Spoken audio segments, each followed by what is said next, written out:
Isso aqui é o começo e o fim de uma empresa de tecnologia antes e depois da inteligência artificial. Então, o que a gente está vendo aqui é nada mais nada menos do que as perguntas feitas no Stack Overflow durante o mês. Para quem não sabe, o Stack Overflow é um fórum de programação onde desenvolvedores tiram suas dúvidas e podem também ajudar outras pessoas. Eu, por exemplo, sou, e até assim uma brincadeira, né, era um usuário assíduo do Stack Overflow, né? Eu sempre respondia perguntas, sempre dava um upvote ou um downvote.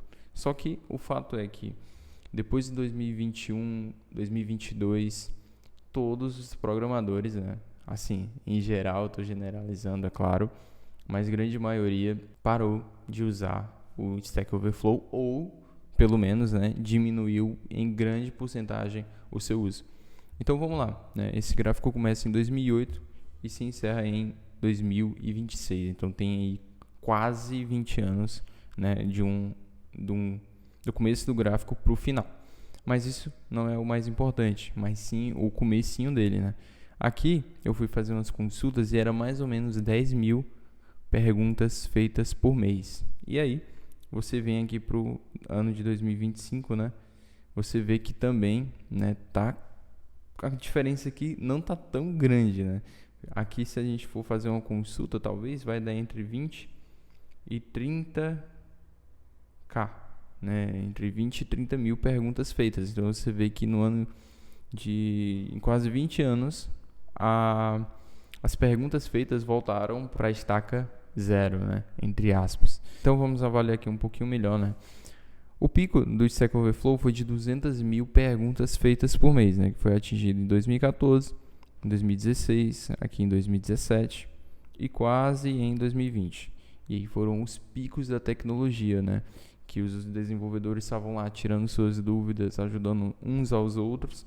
E ali era um início, né, de uma nova revolução, digamos assim, na tecnologia, em que o Stack Overflow ficou super, super popular, né? E aqui em 2020, né, a gente teve a famosa Covid, né, que fez com que crescesse aqui absurdamente, né, os números de perguntas feitas, mas que também decaísse depois de um bom tempo, né? Para quem não sabe, no começo da Covid teve um aumento de demandas enorme, né, de digitalização de serviços, de contratação de desenvolvedores, e aí que muitos desenvolvedores também aproveitaram esse boom da tecnologia para se destacar e conseguir até vagas que não mereciam.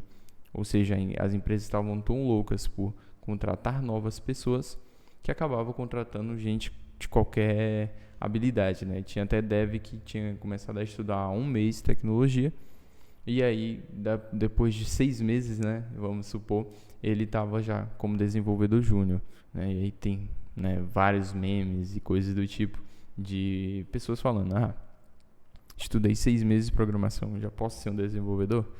E aí, né, nasceu toda essa brincadeira e essa realidade também que é um pouco triste, né?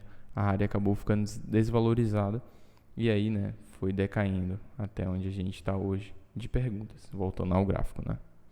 Mas aí que tá, né? O que aconteceu nesses anos após 2020 que fizeram com que esse gráfico caísse tanto, né? Para quem não sabe, em 2021, né, a gente teve o lançamento do GitHub Copilot. E eu vou dar um testemunho, digamos assim, meu. Eu era um usuário assíduo do Stack Overflow porque antes de 2021 eu era um iniciante em programação, então eu usava muito, tanto o Stack Overflow como o GitHub eu usava pra caramba e comunidades também.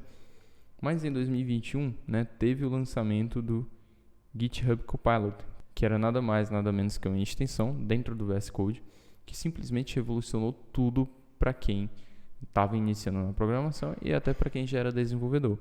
Por quê? Por conta dos autocompletes, né? A gente começava a escrever um código, ou escrever o nome de uma variável, e ele já autocompletava tudo, e aí ajudava muito a gente.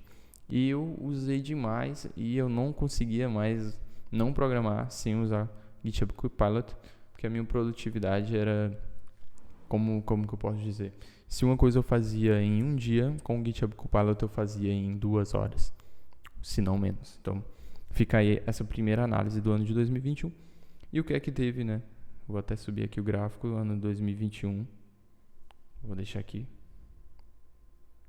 E aí já decaiu, né? Você vê que após 2021 decai o uso do Stack Overflow. E o que é que teve no ano de 2022, né? Teve nada mais, nada menos do que o lançamento, né? Eu vou até deixar aqui o lançamento do querido Chat GPT, né? Então, nada mais, nada menos que o Chat GPT foi lançado. E aí, né, com todas as outras LLMs e tudo mais, agentes de código e tudo mais, né, foram fazendo com que o Stack Overflow se tornasse quase que inutilizado. Mas aí que tá, né, tudo isso. O que é que o GitHub Copilot e o ChatGPT faziam?